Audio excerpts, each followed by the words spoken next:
Good morning. This Easter Tuesday morning, I would rather just read, actually, just make short comment, read a longer portion with you. So this is Mark 12, 13 through 17, let's say. And they sent to him certain of the Pharisees and the Herodians to catch him in his words. Note the purpose, okay? This is not an innocent conversation. And when they were come, they said unto him, Master, we know that you are true, and you care for no man. For you regard not the person of men, but you teach the way of God in truth. Is it lawful to give tribute to Caesar or not? Shall we give or shall we not give? But he, knowing their hypocrisy, said to them, Why do you tempt me? Bring me a farthing, bring me a penny, bring me a small coin, that I may see it. And they brought it. And he said to them, Whose is this image and superscription? And they said to him, Caesar's. And Jesus answering said to them, Render to Caesar the things that are Caesar's, and to God the things that are God's. And they marveled at him. So this is not an answer that they ever heard. This is not an answer that they could come up with. This is not an answer they could ever fathom. See, they were carefully designing these questions. If you read the rest of the chapter, you will see the same with the other questions as well.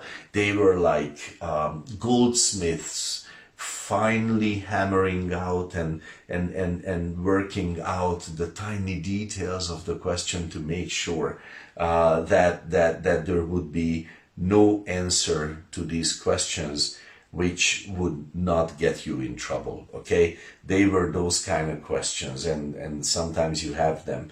One way or another, you are going to mess up if you answer at all. If you engage, you're already caught, and they knew it. So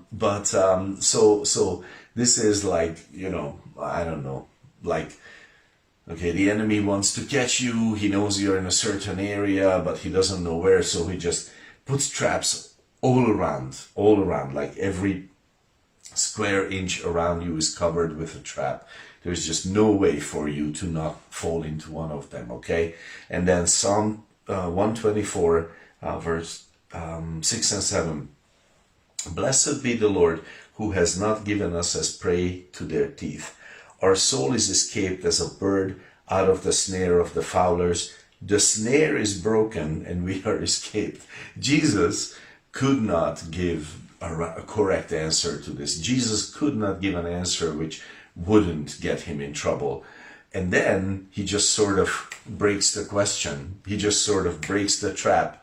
And this is like your enemy puts the traps all around you, and then you walk out, and the one trap where you're crossing that circle, that trap is broken, and just that one. And you go out and nothing happens to you. And that's what Psalm 124 verse 7 describes. There is just no way out, and yet you make it out because it's just broken. So every question is so carefully formulated against him, and then Jesus sort of just breaks the trap and goes through and says, yeah, what was the question again? It's an amazing conversation.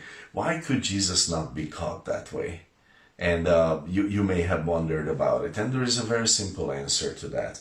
In John 14, verse 6, he said about himself, I am the truth. And let me ask a question. How could truth ever be confused? Any possibility to that? Truth cannot be confused. How could truth be caught in a self-contradiction? That's not going to happen with truth. Just, this is why we love the Bible, but I don't want to go there now this morning. See, they believed the wrong narrative about Jesus. They believed him to be a prophet, a teacher, a great man, a miracle worker, a religious leader, a pretender, a fraud, whatever they believed about him. But if they believed the right narrative that Jesus is God, then they shouldn't have spun their wheels needlessly. How could you catch the truth in a lie? That's just not going to happen.